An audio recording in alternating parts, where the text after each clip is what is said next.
আজকে দুপুরে আমি কি রান্না করেছি সেটাই তোমাদের কাছে শেয়ার করছি।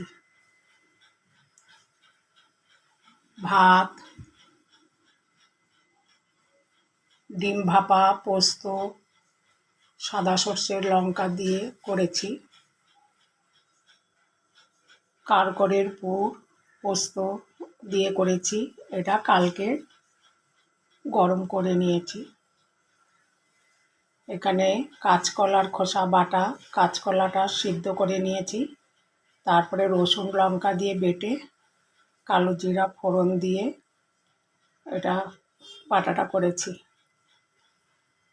আমার ভিডিওটা যদি তোমাদের ভালো লাগে একটা লাইক শেয়ার করে আমার পাশে থেকো। আগামীকাল অন্য রান্না নিয়ে তোমাদের সামনে আসব। তোমরা ভালো থাকো, সুস্থ থাকো।